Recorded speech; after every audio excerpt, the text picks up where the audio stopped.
IPL 2026 का तीसरा दिन, रोमांच अपने चरम पर और मुकाबला था दो दमदार टीमों के बीच, राजस्थान रॉयल्स बनाम चेन्नई सुपर किंग्स। लेकिन इस मैच की शुरुआत से पहले ही किस्मत ने अपना इशारा दे दिया था। बारिश ने दस्तक दी और उस हल्की बारिश ने पिच का मिजाज पूरी तरह बदल दिया। सतह पर नमी थी, गेंद रुककर आ रही थी और बल्लेबाजों के लिए रन बनाना आसान नहीं रहने वाला था। ऐसे में टॉस का महत्व कई गुना बढ़ गया था और राजस्थान रॉयल्स के कप्तान रियान पराग ने टॉस जीतकर बिना देर किए पहले गेंदबाजी का फैसला लिया। एक ऐसा फैसला जो आगे चलकर मैच की कहानी लिखने वाला था। जैसे ही चेन्नई सुपर किंग्स की ओपनिंग जोड़ी मैदान में उतरी, उम्मीदें थीं कि वे संभलकर शुरुआत करेंगे, लेकिन सामने थे राजस्थान के घातक गेंदबाज जोफ्रा आर्चर और बर्गर, जिन्होंने पहले ही ओवर से अपना इरादा साफ कर दिया कि आज बल्लेबाजों को सांस लेने का मौका नहीं मिलेगा। वहीं बर्गर की स्विंग और उछाल ने बल्लेबाजी क्रम की नींव हिला दी। संजू सैमसन, जो आक्रामक अंदाज के लिए जाने जाते हैं, सिर्फ 7 गेंदों पर 6 रन बनाकर चलते बने और उनके आउट होते ही चेन्नई के डगआउट में चिंता की लकीरें साफ दिखने लगी। दूसरी ओर ऋतुराज गायकवाड़, जिनसे एक बड़ी पारी की उम्मीद थी, वो भी सिर्फ 11 गेंदों पर 6 रन बनाकर पवेलियन लौट गए। शुरुआत इतनी खराब थी कि चेन्नई का स्कोरबोर्ड जैसे जम सा गया था। तीसरे नंबर पर आए आयुष मात्रे तो खाता भी नहीं खोल सके और पहली ही गेंद पर बर्गर का शिकार बन गए। ये वो पल था जब राजस्थान रॉयल्स पूरी तरह मैच पर हावी हो चुकी थी। हर गेंद के साथ दबाव बढ़ता जा रहा था और चेन्नई के बल्लेबाज उस दबाव में टूटते नजर आ रहे थे। चौथे नंबर पर आए मैट शॉट भी ज्यादा देर टिक नहीं सके और 7 गेंदों पर सिर्फ 2 रन बनाकर आउट हो गए। उस समय ऐसा लग रहा था कि चेन्नई सुपर किंग्स शायद एक 100 का आंकड़ा भी पार नहीं करता पाएगी। लेकिन बीच में सरफराज खान और कार्तिक शर्मा ने थोड़ी हिम्मत दिखाई। सरफराज ने 12 गेंदों पर 17 रन बनाए और कुछ अच्छे शॉट्स खेले, जबकि कार्तिक शर्मा ने 15 गेंदों पर 18 रन बनाकर पारी को थोड़ा संभालने की कोशिश की। फिर आए शिवम दुबे, एक ऐसा नाम जिससे हमेशा बड़े शॉट्स की उम्मीद रहती है, लेकिन आज वो भी सिर्फ 4 गेंदों पर 6 रन बनाकर चलते बने। हर बल्लेबाज आता, कुछ देर टिकता और फिर दबाव में आकर आउट हो जाता। यह सिलसिला लगातार चलता रहा। अंत में जेमी ओवर्टन ने थोड़ी जुझारू पारी खेली और 36 गेंदों पर 43 रन बनाए, जिसमें 2 चौके और 2 छक्के शामिल थे। उनकी पारी ने चेन्नई को पूरी तरह ढहने से जरूर बचाया, लेकिन यह स्कोर फिर भी चुनौतीपूर्ण नहीं था। नूर अहमद, मैट हेनरी और कंबोज जैसे निचले क्रम के बल्लेबाज भी कुछ खास योगदान नहीं दे सके और पूरी टीम 19.4 ओवर में 127 रन पर सिमट गई। राजस्थान के गेंदबाजों ने अनुशासन, आक्रामकता और रणनीति का शानदार प्रदर्शन किया। जोफ्रा आर्चर ने 4 ओवर में सिर्फ 19 रन देकर 2 विकेट लिए और अपनी गति से बल्लेबाजों को परेशान करते रहे। बर्गर ने भी 4 ओवर में 26 रन देकर 2 विकेट झटके और चेन्नई के टॉप ऑर्डर को तहस नहस कर दिया।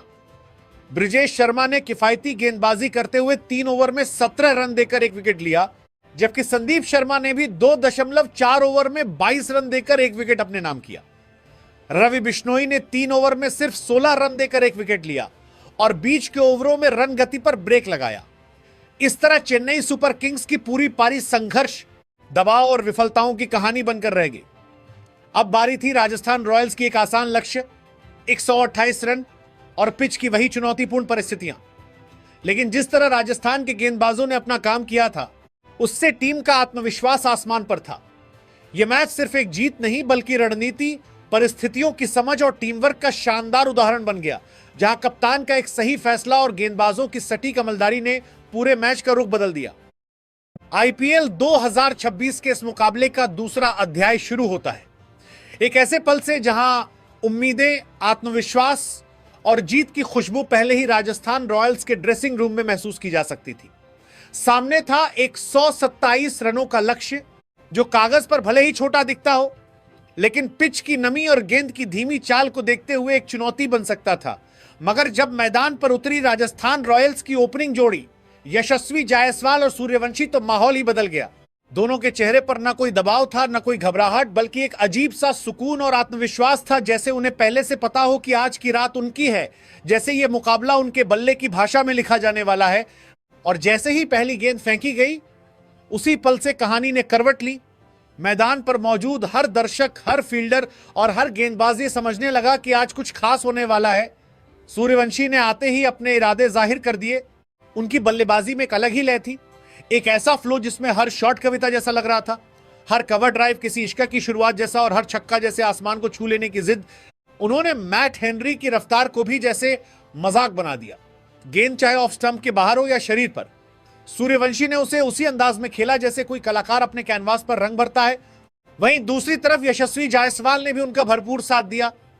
यह साझेदारी सिर्फ रन नहीं बना रही थी, बल्कि एक कहानी लिख रही थी, एक ऐसा रिश्ता जो मैदान पर बनता है जहां दो खिलाड़ी बिना कुछ कहे एक दूसरे की सोच को समझते हैं, एक दूसरे के इरादों को पढ़ते हैं और उसी तालमेल के साथ खेलते हैं।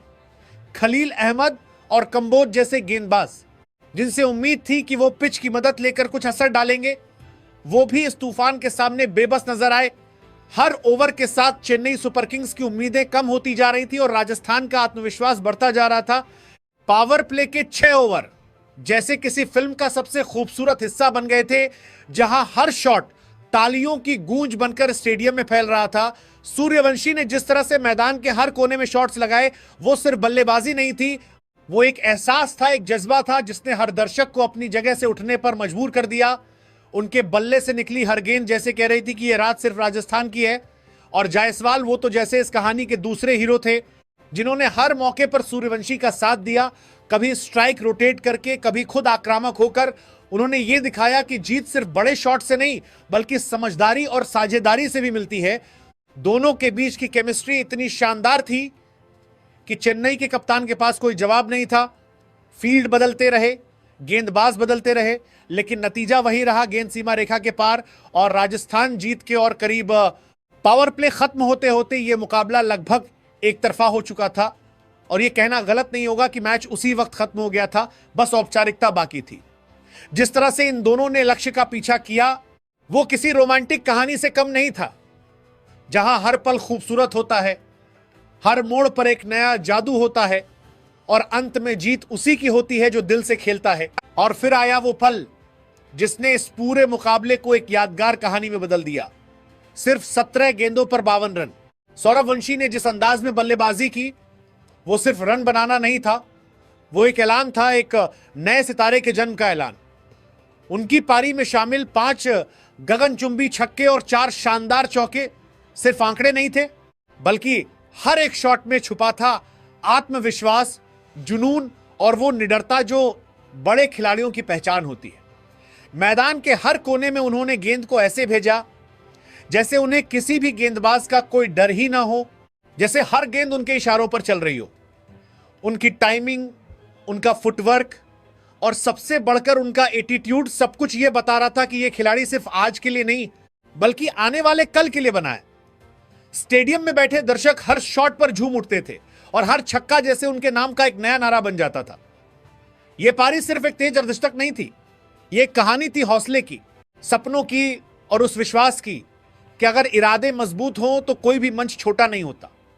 जिस आत्मविश्वास के साथ सौरववंशी ने यह पारी खेली, उसने साफ इशारा दे दिया कि यह युवा बल्लेबाज आने वाले समय में भारतीय क्रिकेट टीम का एक चमकता हुआ सितारा बन सकता है। और अगर इसी तरह वो खेलते रहे तो वो दिन दूर नहीं जब पूरी दुनिया उनके नाम के चर्चे करेगी।